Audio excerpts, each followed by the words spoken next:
Do you love baking bread, but sometimes end up with loaves that are too dense, too flat, or just not quite right? The secret to perfect bread might be simpler than you think. It all starts with choosing the right flour. Just like selecting the perfect ingredients for a gourmet meal, the type of flour you use can make or break your homemade bread. In this video, we're going to break down the different types of flour and explain how each one affects your bread's flavor, texture, and rise.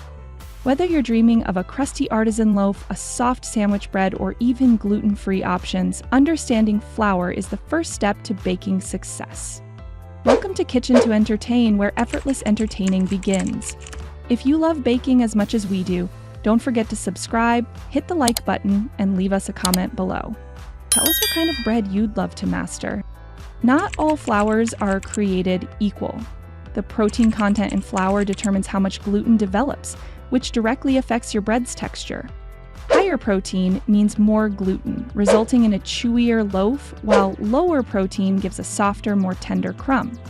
Flour also absorbs water differently, which impacts how well your dough rises and holds its shape.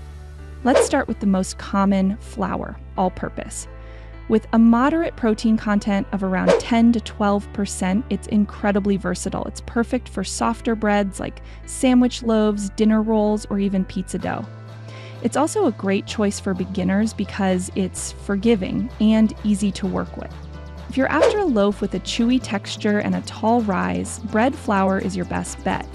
With a protein content of 12 to 14%, it creates strong gluten networks, giving you that perfect airy crumb and crisp crust. It's the go-to flour for artisan breads like sourdough, baguettes, and rustic country loaves. For a heartier, more nutritious option, whole wheat flour is fantastic. It includes the entire wheat kernel, so it's packed with fiber and has a rich, nutty flavor. However, it absorbs more water and can make bread denser. To get the best of both worlds, try mixing it with bread flour for better rise and texture. If you love bold, earthy flavors, rye flour is a must-try. It's low in gluten, so rye breads tend to be denser and don't rise as much as wheat-based loaves. But what they lack in height, they make up for in deep, complex flavors. Traditional rye and pumpernickel breads often use a long fermentation to develop their signature tang.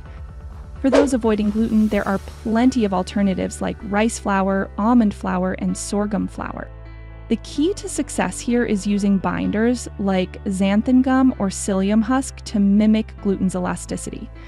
Gluten-free breads have a different texture, but with the right recipe, they can be just as delicious.